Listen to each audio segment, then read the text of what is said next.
C'est un petit coin de forêt où les bûcherons sont hauts comme 3 pommes.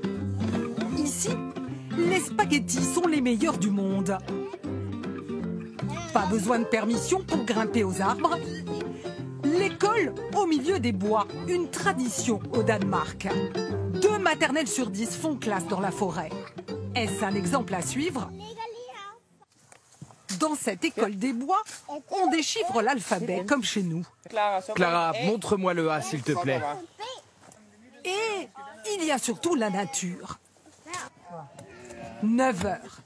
Les lutins sont déjà à pied d'œuvre. Et voici leur chef, le directeur de l'école. Ça bosse ici. C'est une vraie scierie. On enlève l'écorce, c'est pour réparer le bac à sable. Pour ça, Willum, 5 ans, a un outil redoutable. Et pour l'utiliser, il n'a reçu qu'une seule consigne.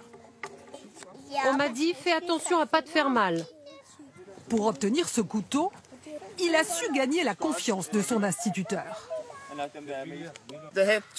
Ils doivent apprendre à se servir du couteau. C'est tout un apprentissage. S'ils se contentent de regarder comment je fais, ils n'apprendront jamais. Tenez, voilà des outils. Prenez celui qui vous convient. Ici, plus on prouve qu'on est adroit, plus on a accès à des outils de grands. Et attention les doigts. Prévenir le danger. Apprendre la confiance en soi. Pour ça, la forêt est un terrain de jeu idéal. Au détour du bois, une scène a donné des frissons. Perchés dans les pins sans filet à 6 mètres de haut, des lutins de 4 ans. Et vous n'avez jamais eu d'accident? En 27 ans, on a eu un bras cassé, c'est tout. Ils sont libres, mais sous surveillance. Et c'est justement ça qui plaît aux parents. Vous savez que votre fils grimpe à 6 mètres de haut tout seul dans les arbres? Oui, je sais. Et ça ne vous inquiète pas? Non, pas du tout. Il fait ça depuis 2 ans et il n'est jamais tombé. Des parents pas plus inquiets de savoir leurs enfants dehors tout l'hiver. Mais l'hiver dehors, il fait froid. Oui, mais on les habille. Et quand il pleut? On met des vêtements de pluie. C'est pas un problème. L'école dans la nature. Une idée de la pédagogue Ella Flatau dans les années 50. Les femmes se mettent à travailler.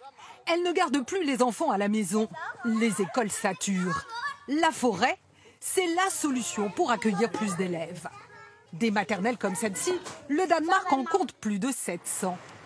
Et même les villes s'y mettent, comme ici, à Copenhague. La toilette du soir, pas du luxe pour Vilma. Elle va à l'école de la forêt. Pour cette famille, c'est une question de bon air. Je dirais qu'elle est un peu moins malade que si elle allait à une maternelle classique. J'adore quand elle rentre toute sale de l'école. Un quart d'heure de vélo tous les matins jusqu'à l'école. Puis, une demi-heure d'autocar. Pour Vilma, la clé du bonheur. Elisabeth Kaiser a enseigné pendant 12 ans au CP. Elle a vu ce que l'école de la forêt apporte aux enfants.